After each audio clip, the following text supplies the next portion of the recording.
Hello friends, welcome to updates info channel.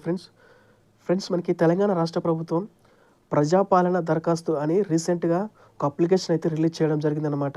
So ఈ application ఏంటంటే మనకి మహాలక్ష్మి మహాలక్ష్మి రైతు భరోసా, గృహజ్యోతి, ఇందిరమ్మ ఇండ్లు, చేయూత పథకంల కొరకు ఈ 6 స్కీమ్ల కొరకు మనకు ఒకటి అప్లికేషన్ అనమాట. ప్రజాపాలన పేరిట ఈ అప్లికేషన్ అనేది రిలీజ్ చేసిందనమాట.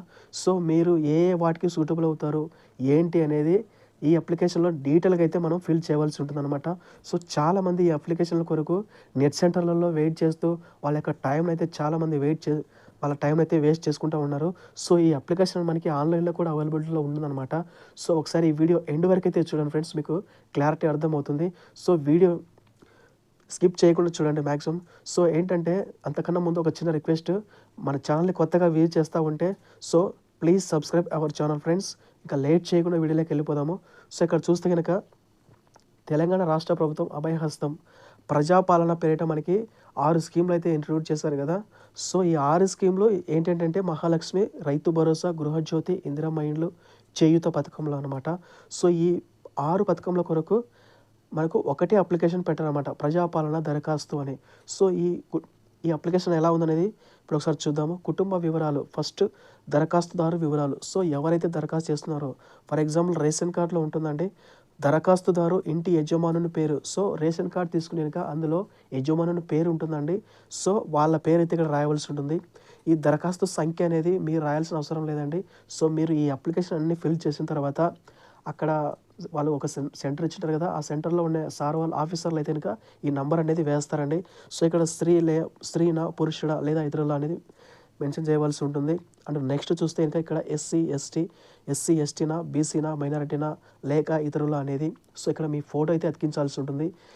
ఇక్కడ ఈ దరఖాస్తుదారు ఇంటి యజమాని పేరు ఎవరైతే ఉన్నారో ఇక్కడ సేమ్ ఆ ఫోటో అతికించాల్సి ఉంటుందన్నమాట. అండ్ నెక్స్ట్ చూస్తే పుట్టిన తేదీ and Aadhaar number, ration card number.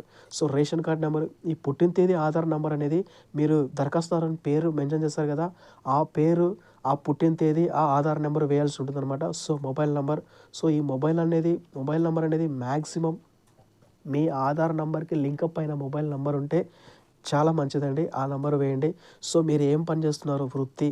And next చూస్తే కనుక కుటుంబ సభ్యుల వివరాలు. సో రేషన్ కార్డులో ఉంటాయి కదండి, ఆ డీటెయిల్స్ అన్నీ ఇక్కడ ఎంటర్ చేయవలసి ఉంటుంది అన్నమాట.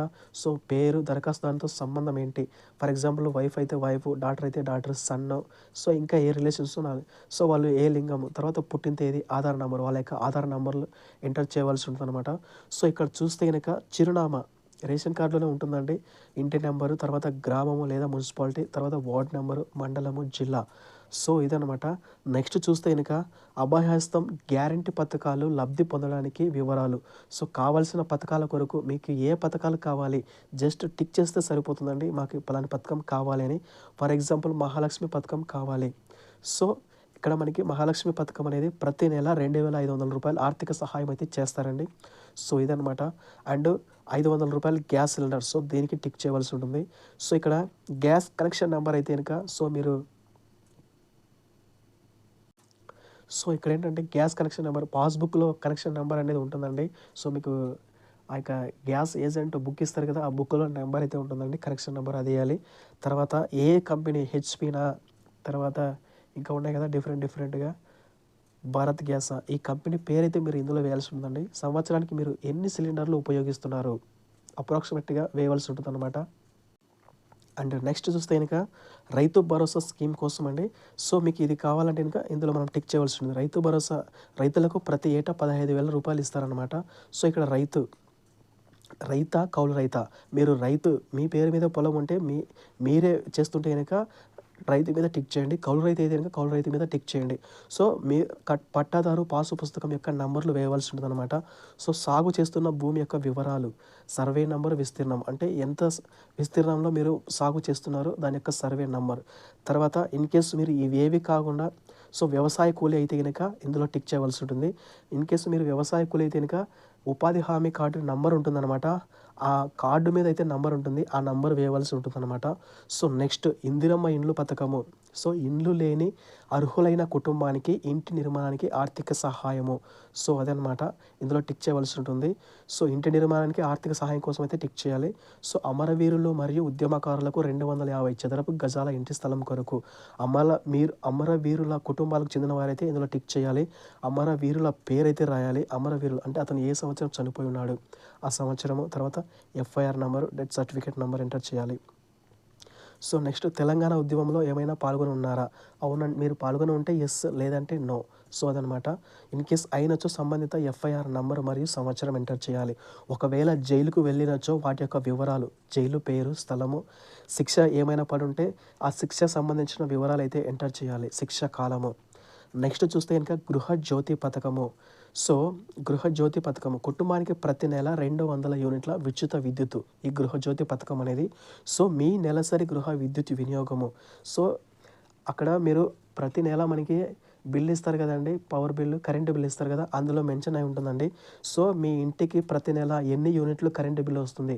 ఇన్ కేసు మీకు తెలియకపోతే దగ్గర ఎవరైనా చదువుకున్న వాళ్ళు ఉన్నా కూడా వాళ్ళకి చూపిస్తే వాళ్ళు ఈజీగా ఐడెంటిఫై చేస్తారు. సో మంత్లీ ఎన్ని యూనిట్లు మనకి కరెంటు బిల్లు కాలుతుంది అనేది వాళ్ళకి అడిగితే కనుక వాళ్ళు చెప్తారు. లేదా మీకు ఆ లైన్మెన్ కానీ వాళ్ళని అడిగినా కూడా చెప్తారనమాట. సో మీరు ఏ కేటగిరీలో ఉన్నారు, 100 యూనిట్ల లోపల ఉన్నారా, 200 యూనిట్ల లోపల ఉన్నారా, 200 యూనిట్ల పైన ఉన్నారా? సో దాన్ని బట్టి మీరు ఇక్కడ టిక్ చేయవలసి ఉంటుంది అనమాట. ఇందులో ఏదో ఒక దాంట్లో టిక్ చేస్తే సరిపోతుంది. అండ్ నెక్స్ట్ గృహ వినియోగ విద్యుత్ మీటర్ కనెక్షన్ సంఖ్య, ఇది కూడా మనకు బిల్లులో ఉంటుందండి, కరెంటు బిల్లులో ఉంటుంది. ఈ కనెక్షన్ సంఖ్య, కనెక్షన్ ఆ యొక్క డీటెయిల్స్ అయితే ఇక్కడ రాయవలసి ఉంటుందన్నమాట, meter bill number. So next చూస్తే ఇంకా చేయూత పథకము. చేయూత పథకం కింద 4,000 మరియు దివ్యాంగుల పెన్షన్ వచ్చేసి 6,000 పొందేందుకు ఈ క్రింది వివరములు తెలపండి. సో ప్రస్తుత పింఛను పొందుతున్న వారు దరఖాస్తు చేయవలసిన అవసరం లేదు. సో మీకు ఆల్రెడీ పెన్షన్ వస్తూ ఉంటే కనుక దీనికైతే దరఖాస్తు చేయవలసిన, అంటే ఈ స్కీమ్ కింద టిక్ చేయాల్సిన అవసరం లేదు. సో మీకు రాలేదా దీని కింద టిక్ చేయండి. సో దివ్యాంగులు అయితే మీరు దివ్యాంగులను టిక్ చేయండి. సో మీకు దివ్యాంగులు అయితే కనుక కంపల్సరీ సదరం సర్టిఫికేట్ ఉంటుంది, అందులో నంబర్ అయితే ఎంటర్ చేయవలసి ఉంటుంది అనమాట. సో మీరు దివ్యాంగులు కాకపోతే కనుక ఇక్కడ వీటిల్లో మీరు దేనికి సంబంధించిన వారు, ఇన్ కేసు వృద్ధాప్యం అయితే ఇక్కడ టిక్ చేయాలి, గీత కార్మికులు అయితే ఇక్కడ టిక్ చేయాలి, డయాలసిస్ బాధితులు అయితే ఇక్కడ టిక్ చేయాలి, బీడీ కార్మికుల జీవన భృతి అయితే ఇక్కడ టిక్ చేయాలి, ఒంటరి మహిళ జీవన భృతి అయితే ఇక్కడ టిక్ చేయాలి, వితంతువు అయితే ఇక్కడ టిక్ చేయాలి, చేనేత కార్మికులు అయితే ఇక్కడ, ఎయిడ్స్ వ్యాధిగ్రస్తులు అయితే ఇక్కడ, పైలేరియా బాధితులు అయితే ఇక్కడ, బీడీ టికేదారు జీవన భృతి అయితే ఇక్కడ. సో ఇక్కడ అన్నిట్లలో టిక్ చేయాల్సిన అవసరం లేదండి. మీరు దేనికి సంబంధించిన వారైతే అందులో జస్ట్ ఒక్క దాంట్లో టిక్ చేస్తే సరిపోతుంది. ఇన్ కేస్ ఇది కాకుండా, ఇవేవి కాకుండా మీరు దివ్యాంగులు అయితే ఓన్లీ ఇక్కడ టిక్ చేస్తే సరిపోతుంది, రిమైనింగ్ అవసరం లేదు. సో ఇదన్నమాట. నెక్స్ట్ చూస్తే కనుక, సో ఇదన్నమాట ఫ్రెండ్స్, అప్లికేషన్ అయితే ఇదే అనమాట. సో ఈ అప్లికేషన్ అంతా ఫిల్ చేసిన తర్వాత నెక్స్ట్ ఇక్కడ ఏమేమి జతపరచాలి అప్లికేషన్తో పాటుగా Aadhaar card xerox and white ration card xerox. So ఇవన్నీ పైన సమర్పించిన వివరాలు అన్నీ వాస్తవమని ధృవీకరిస్తున్నాను అని మీ యొక్క ఇక్కడ సిగ్నేచర్ లేదా మీకు సైన్ చేయడం వస్తే సైన్ లేదా వేలిముద్ర వేస్తే కనుక ఓకే అనమాట, అంటే మీ పేరు తేదీ. సో ఇదన్నమాట.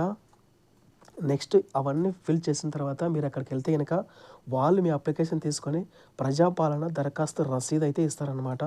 సో ఇక్కడ ఇవన్నీ వాళ్ళు ఫిల్ చేస్తారండి. సో ఇవన్నీ ఏంటంటే అక్కడ ఉండే సార్ వాళ్ళు ఫిల్ చేసి మీకు ఈ రసీదు అయితే ఇవ్వడం జరుగుతుందన్నమాట. సో ఇది మీరు జాగ్రత్తగా పెట్టుకోండి.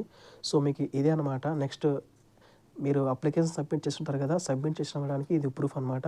ఇది తీసుకుంటే కనుక ఇందులో దరఖాస్తు నెంబర్ ఉంటుంది అనమాట. ఆ నెంబర్ ద్వారా మీ యొక్క అప్లికేషన్ స్టేటస్ ఏంటి, అసలు ఓకే అయిందా, రిజెక్ట్ అయిందా, ఏ స్టేటస్లో ఉంది, ఎక్కడ ఏ ఆఫీసర్ దగ్గర ఉంది, ఏంటి ప్రాబ్లం అనేది.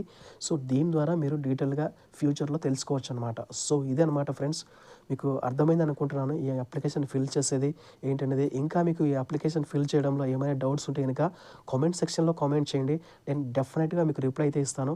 సో వీడియో ఎలా ఉందో కామెంట్ చేయండి. ఈ వీడియో కనుక నచ్చినట్లయితే లైక్ చేయండి ఫ్రెండ్స్. సో చాలామంది తెలియక మిస్టేక్ చేసుకుంటూ అలాగే నెట్ సెంటర్ కూడా వెయిట్ చేస్తూ వాళ్ళ విలువైన సమయాన్ని వెయిట్ చేస్తూ ఉన్నారు. సో ఈ వీడియో కనుక వీలైనంత మందికి షేర్ చేయండి ఫ్రెండ్స్. సో ఇది ఈ ఇంటర్నెట్లో వెబ్సైట్ లింక్ కూడా నేను ఇస్తానండి డిస్క్రిప్షన్లో, ఒకసారి మీరు కూడా చెక్ చేయండి. సో వీడియో కనుక నచ్చినట్లయితే లైక్ చేయండి ఫ్రెండ్స్. ఛానల్ ఇంకా సబ్స్క్రైబ్ చేసుకోకపోతే సబ్స్క్రైబ్ చేసుకోండి friends. Okay friends, thanks for watching.